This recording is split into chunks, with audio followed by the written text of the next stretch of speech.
Hey guys, welcome back. Today I'm going to be doing my tanning routine. Now in my June favorites video, I told you guys that I recently found my new favorite tanning system, which is $1 Million Tan, and I decided that I would show you guys my tanning routine, so how I'm able to get to this bronzy golden glow using these tanning products. Okay, let's move into the actual routine and all that good stuff. Now I am the biggest self-tanning noob. I really just started getting like deeply into tanning within the last 2 months, but before that I never ever self-tanned, and when I did try to self-tan it was always a disaster. So I knew that if I was going to start to self-tan I needed a product that was basically foolproof, otherwise I wouldn't be able to do it. So I have the $1 Million Tan Mermaid Mousse Extreme for the face as well as for the body. Okay, so before jumping into my routine, I just want to talk quickly about why I like this tanner in particular.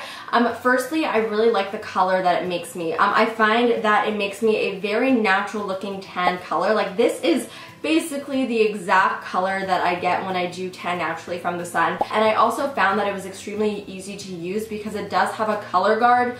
Oh boy guys, if you are using like a self tanner that doesn't have a color guard and you're finding it difficult to make your tan even or smooth, I highly recommend switching to a tanner like this that does have a color guard because it just makes things so much easier. You're able to see exactly where you're putting the tanner so that you don't miss spots, because I've had times where I've had literally like just lines like down my body of where I've missed putting the tanner if there's no color guard, and it just becomes a big mess. So something like that just makes things just a lot easier. Okay, so now let's move on to my actual tanning routine. Okay, so before you even think of putting the tanner on your body, you gotta jump in the shower and you gotta exfoliate the hell out of your skin, and you also gotta shave. Now the reason why you have to exfoliate and shave is because you want the tanner to apply smoothly to your skin. So if you have any dry patches on your skin, like specifically on your knees or on your elbows, the tanner is just going to stick to those dry patches and it's just going to look a lot darker on those areas than the rest of your skin, which is going to be extremely unflattering. My favorite exfoliator to use before self-tanning is the Lalicious Sugar Kiss Extraordinary Whipped Sugar Scrub. This stuff smells like heaven. It literally smells like candy and vanilla. I also find that it's not too gentle, but it's also not too rough, and it's also a very moisturizing exfoliator, I find as well. All those things together make this exfoliator probably one of my favorites. So I literally just scrub my whole entire body with this stuff until it all feels nice and smooth. And then I make sure to shave my legs, because if you don't, the self-tanner will sort of like attached to the hair and you'll have like little dark dots all over your legs, which will not look good. So you definitely want to make sure to do that before you self-tan. So then once I jump out of the shower, I dry myself off, and then I take my Kiehl's soy milk and honey whipped body butter. You want to take a very moisturizing body butter. It doesn't have to be this one, and you just want to apply the body butter in all the areas that the tanner will most likely stick to if it's still a little bit dry. So I like to put a ton of it on my hands as well as around my wrist areas, and then I also put some on my elbows, on my knees, behind my knees, on my ankles, and on my feet. By putting that body butter there, it's sort of going to act as a barrier between the self-tanner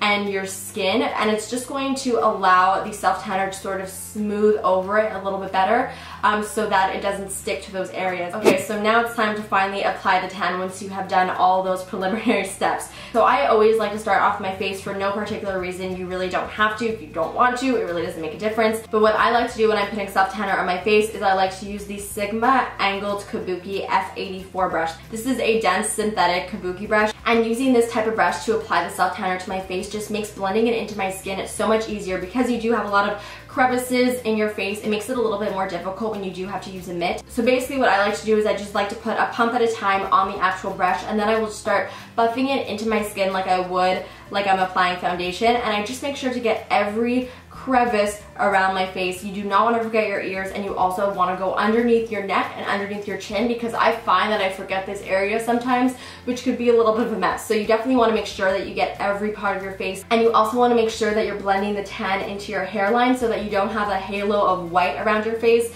because that could end up looking a little bit strange. Okay, now it's time to actually apply the tan to the rest of your body. So you want to take a tanning mitt. Now I highly recommend the Blend Friend mitt from $1 Million Tan. This is probably the best tanning mitt that I've ever used, and I'm not just saying that. I've used a few from other companies, but I like this one the best because of the fabric that it is. It almost feels like a wetsuit. Because of this really smooth fabric, it really makes blending the tan into your skin super easy and very almost like effortless. Depending on the body part that I'm working on, I like to put 2 to 4 pumps on the mitt and then I just start to blend it into my skin.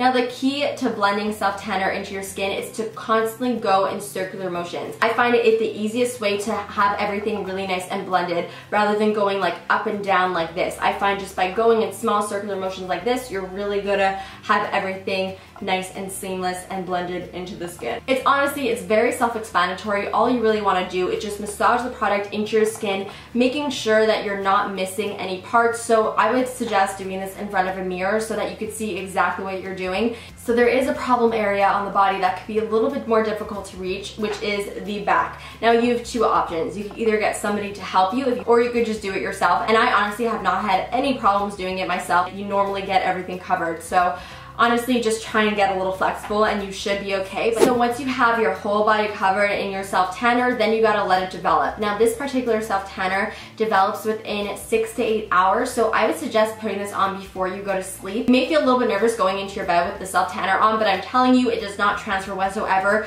Within 60 seconds, the self-tanner is dry on your skin, so it will not transfer on your clothes or on your sheets, and in the morning when you rinse it off, you'll be nice and golden and glowy. So that is it for my finished self-tanner routine. I hope you guys enjoyed the video. Don't forget to let me know what you thought in the comments down below. And if you're interested in purchasing the product, I do have a coupon code to give you guys a little bit of a discount that I will put right over here if you are interested. I love you guys and I will see you next time.